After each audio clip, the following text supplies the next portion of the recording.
In vanaand se aandgodsdiens gaan ons voort met ons voorlesing uit 1 Petrus en vanaand dan uit hoofstuk 3 vanaf vers 1 tot 7. Nou daar is baie min plekke waar ons geloof so prakties getoets word as in ons eie huise. En veral in die verhouding tussen man en vrou, en hoe 'n man sy vrou behandel en hoe 'n vrou teenoor haar man optree, en hoe ons praat as daar spanning of seer of stilte tussen ons kom. 1 Petrus praat met gelowiges as vreemdelinge in hierdie wêreld. Hulle behoort aan Christus. Daarom sê hy, moet Christus sy heerskappy in elke aspek van hulle lewe sigbaar word, ook in hulle huwelike. Kom ons luister nou, wat staan daar in 1 Petrus hoofstuk 3. Net so moet julle, vroue, aan julle eie mans onderdanig wees, sodat as sommige aan die woord ongehoorsaam is, hulle ook deur die wandel van die vroue sonder woorde gewin kan word, as hulle jul rein godvreesende wandel aanskou het. Julle versiering moet nie uiterlik wees nie, haarvlegtery en omhang van goud en aantrek van klere nie, maar die verborge mens van die hart in die onverganklike versiering van 'n sagmoedige en stille gees wat baie kosbaar is voor God. Want so het vroeër ook die heilige vroue wat op God gehoop het, hulle self versier, en hulle was aan hulle eie mans onderdanig.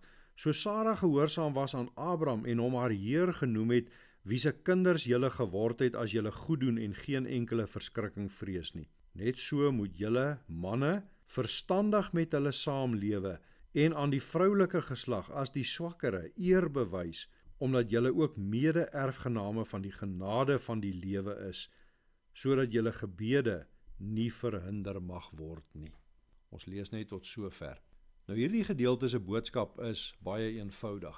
Christus is ook die Here oor ons huwelike. Petrus roep vrouens hier op om voor God te leef in reinheid en eerbied en met stil geloofskrag. Nie uit bitterheid en opstand of die wil om hulself te handhaaf nie, maar met 'n hart wat op die Here vertrou.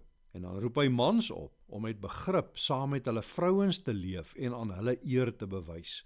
'n Man kan nie vroom voor God bid en dan hard en selfsugtig en onoorbiedig teenoor sy vrou optree nie.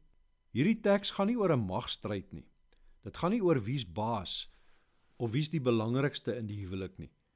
Dit gaan nie daaroor dat die een die ander een moet oorheers nie. Dit gaan oor 'n man en 'n vrou wat saam onder die heerskappy van Jesus Christus buig. Waar Christus regeer, ook in die huwelik, kom daar eer en begrip en nederigheid en wederwysige liefde. Jesus is Here oor die huis. Daarom leef 'n man en 'n vrou nie teen mekaar nie, maar saam voor God. Kom ons bid saam. Ons Vader wat in die hemel is, ons bid dat U ook Here oor ons huise en ons huwelike sal wees. Bewaar ons van hardheid en van bitterheid, van selfsug en van magstryd. Here, leer vrouens om in reinheid en eerbied voor U te lewe en leer mans om met begrip en eer teenoor hulle vrouens op te tree. Laat ons huise plekke wees waar Jesus Christus regeer. Amen.